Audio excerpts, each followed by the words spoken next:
Bismillahirrahmanirrahim. Assalamualaikum warahmatullahi wabarakatuh dan salam sejahtera saya ucapkan kepada Puan Arbiah. Pada hari ini kami akan membentangkan topik sebutan etimologi, tanda kependekan dan glosari bagi subjek BMMB 3113. Projek kami pada kali ini adalah buku skrap digital. Baiklah, kita lihat pada topik yang pertama iaitu sebutan. Menurut Awang Sarian pada tahun 2004, sebutan baku di Malaysia telah ditetapkan dalam Kongres Bahasa dan Persuratan Melayu kali ketiga pada tahun 1956 yang memutuskan bahawa sebutan baku ialah sebutan fonemik iaitu berdasarkan ejaan dan bukannya berdasarkan kelaziman sebutan menurut dialek Riau dan Johor. Manakala menurut Awang Sarian pada tahun 1988, dasar sebutan baku bagi kata bahasa Melayu berdasarkan sebutan fonemik iaitu sebutan berdasarkan ejaan. Manakala menurut KL Pike dalam bukunya Phonemics pada tahun 1943 menyatakan bahawa kata-kata dieja sebagaimana diucapkan dan diucapkan sebagaimana dieja dan tidak ada huruf yang senyap. Terdapat garis panduan dasar umum sebutan baku bahasa Melayu iaitu sebutan huruf, sebutan kata dan intonasi. Bagi sebutan huruf, pada umumnya setiap huruf dalam ejaan Rumi atau Jawi perlulah dilafazkan dengan jelas mengikut nilai bunyi bahasa Melayu yang dilambangkan. Manakala dari segi sebutan kata hendaklah berdasarkan ejaan secara keseluruhan dan juga berdasarkan bentuk kata iaitu pola pada suku kata sama ada kata dasar atau kata terbitan. Dan bagi intonasi, nada suara yang turun naik atau tinggi rendah sewaktu bercakap dan hendaklah berdasarkan jenis dan bentuk ayat atau kalimat dalam bahasa Melayu serta keperihalan keadaan yang berkenaan. Seterusnya ialah etimologi. Apa itu etimologi? Kata etimologi berasal dari bahasa Yunani etimos yang bermaksud sepatah perkataan dan logos yang bermaksud pengetahuan atau ilmu. Ringkasnya, dapat dikatakan bahawa etimologi ialah ilmu yang mempelajari asal-usul sesuatu kata. Menurut Bainan, pada tahun 1977, etimologi merupakan usaha menyusun sejarah bentuk dan makna kata. Manakala menurut Deakin pada tahun 2009 pula, etimologi ialah bidang yang menyiasat atau mengkaji tentang sejarah perkataan. Oleh itu, berdasarkan takrifan tersebut, dapat disimpulkan bahawa etimologi ini merangkumi sejarah, bentuk, dan juga makna sesuatu perkataan dalam kamus. Hal ini bermaksud bahawa penelitian terhadap kemunculan perkataan untuk pertama kalinya akan dilakukan bagi melihat asal-usul perkataan tersebut. Contohnya dalam kamus, wujud perkataan dalam bahasa Melayu yang dipinjam daripada bahasa lain misalnya dari bahasa Arab, Inggris, Jawa, Sanskrit, dan sebagainya. Tidak dapat dinafikan bahawa bahasa-bahasa lain seperti yang telah dinyatakan mempengaruhi perkembangan perkataan dalam bahasa Melayu. Sekarang kita lihat pula maklumat-maklumat yang terkandung dalam etimologi. Menurut Svensson pada tahun 2009, antara jenis maklumat etimologi ialah yang mencakup aspek umum, tarik lema, bentuk etimon, makna etimon, kata semasa berkaitan dengan lema, dan etimologi serta morfologi. Lema bermaksud kata masukan dalam kamus atau entry, manakala etimon pula merujuk kepada bentuk kata yang menjadi sumber penerbitan bentuk kata lain. Dalam arti kata lain, etimon ialah perkataan asal. Seterusnya ialah tujuan maklumat etimologi dimasukkan suatu unsur medan maklumat perkamusan. Pertama, ialah untuk menyalurkan maklumat kepada pengguna kamus tentang sejarah bahasa. Kedua, ialah untuk meningkatkan pemahaman sama ada dari segi asal-usul bahasa secara umum atau dalam konteks bahasa ibunda secara khusus. Selain itu, kamus merupakan perakam budaya bagi seseorang yang bertutur dalam bahasanya sendiri di samping menyediakan bukti kepada sejarah budaya tersebut dan hubungannya dengan yang lain. Baiklah, sekarang kita lihat pula contoh rujukan etimologi dalam Kamus Dewan. Dalam Kamus Dewan, keterangan etimologi tidak diberikan selengkapnya, yaitu sekadar menyatakan bahasa sumber sesuatu perkataan yang sudah meresap masuk ke dalam perbendaharaan kata bahasa Melayu. Berikut merupakan contoh rujukan etimologi dalam Kamus Dewan, yaitu ER untuk perkataan Arab, IG untuk perkataan Inggris, Port untuk Portugis, MN Minangkabau, JW Jawa, dan sebagainya. Gambar yang dipaparkan pula menunjukkan contoh rujukan etimologi yang terdapat dalam kamus. Maklumat etimologi tentang asal-usul perkataan ini dilabelkan dalam kamus dengan singkatan tertentu selepas kata masukan utama. Sebagai contohnya, kata kakang yang merupakan kata pinjaman dari bahasa Jawa bermaksud kakak atau abang. Contoh lain ialah kata kakas yang berasal dari bahasa Minangkabau bermaksud kais. Seterusnya, contoh kata pinjaman dari bahasa Arab pula ialah imsak yang bermaksud menahan diri daripada makan dan minum mulai terbit fajar hingga terbenam matahari dalam bulan Ramadan. Oleh itu, maklumat etimologi penting dalam kamus kerana dengan adanya maklumat-maklumat seperti yang telah dinyatakan, seseorang dapat menggunakan sesuatu kata dengan lebih berkesan jika mengetahui asal-usul perkataan yang digunakan. Baiklah, seterusnya adalah tanda. Tanda merupakan lambang-lambang yang mempunyai makna tertentu dalam penulisan. Dalam bidang perkamusan, simbol juga dijadikan tanda untuk mengenali sesuatu. Baiklah, tanda yang pertama adalah tanda tilde yang berfungsi sebagai pengganti entry dan sub-entry dalam suatu ungkapan, contoh penggunaan atau gabungan kata. Contohnya, bekas dua tempat menyimpan menaruh sesuatu, tanda titik bertindih koma dan tanda tilde sirih tempat sirih. Baiklah, seterusnya adalah tanda anak panah atau simbol anak panah. Itu fungsi yang pertama adalah sebagai penanda rujuk silang entry yang tidak disarankan penggunaannya, iaitu entry yang berbentuk varian bagi kata entry yang ejaannya dianggap sudah baku.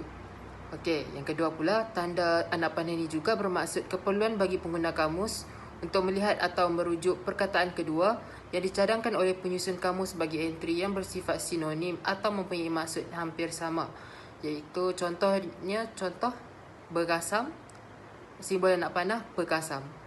Baiklah, tanda yang ketiga adalah tanda sama juga, berfungsi sebagai menandai entry dan sub-entry yang mempunyai sifat yang sama dalam kamus dewan. Okey, contohnya bara 1, tanda sama dengan simbol tilde, api serpihan arang batu, kayu yang bernyala dalam api yang hampir padam.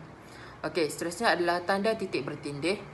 Tanda titik bertindih pula berfungsi di akhir takrif sebelum contoh penggunaan. Okey, contohnya bazir, tanda titik bertindih, membazir berlebih-lebihan sehingga terbuang.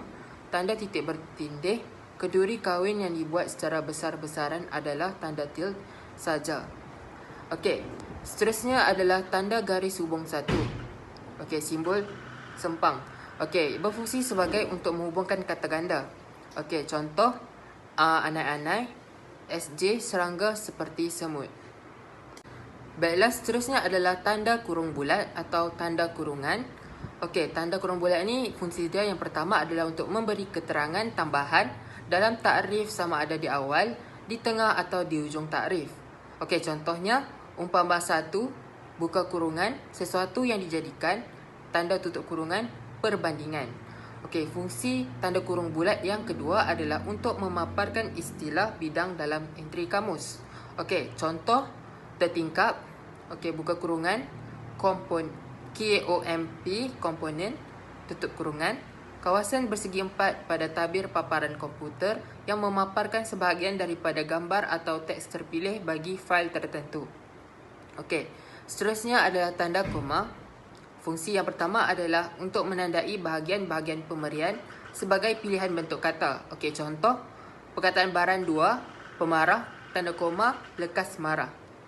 Okey, fungsi yang kedua pula adalah untuk memisahkan huraian yang berupa superordinat sehingga memerlukan istilah Latin sebagai penjelas keterangan. Okey, Contoh bagi fungsi tanda koma yang kedua ni, contoh dia Barangas SJ Siput, tanda koma, dalam bahasa Latin lah untuk nama siput ni adalah Patella SPP.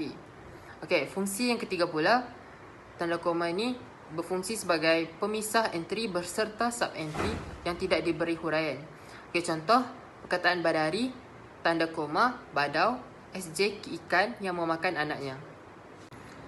Baiklah, tanda yang terakhir adalah tanda koma bertindih. Okey, fungsi tanda koma bertindih yang pertama adalah sebagai penanda akhir huraian makna sesuatu sub-entry yang masih belum menjadi bentuk turunan terakhir. Contoh, besar satu titik, tidak kecil dalam kurungan ukurannya, titik bertindih, bertubuh, tanda tilde, tanda koma bertindih 2, penting. Okey, fungsi yang kedua pula tanda koma bertindih ini adalah untuk pemberian kata terbitan yang dipisahkan daripada kata dasar sebelumnya. Okey, dalam kurungan, takrif dan maklumat lain yang dinyatakan. Contoh, perkataan tampi, tanda koma bertindih, menampi, 1, membersihkan beras dalam kurungan padi, kacang dan lain-lain. Okey, fungsi tanda koma bertindih yang ketiga adalah untuk memisahkan huraian yang memerlukan bahasa Latin sebagai sinonim. Okey, contoh, perkataan dendang, 1, SJ burung, tanda koma, gagak, corvus macrorhynchos, tanda koma bertindih, tanda tilde, laut, SJ burung, tanda koma, Sula leucogaster. Kita lihat subtopik yang seterusnya, yaitu kependekan atau juga disebut sebagai singkatan.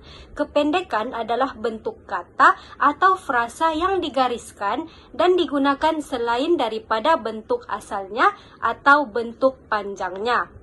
Dalam penyusunan kamus, khususnya kamus dewan, kependekan turut dijadikan sebagai entry dan ditandakan dengan KIP atau KEP yang diletakkan selepas sesuatu entry atau kata masukan. Kependekan dalam kamus dapat dibahagikan kepada 3 jenis seperti yang tertera.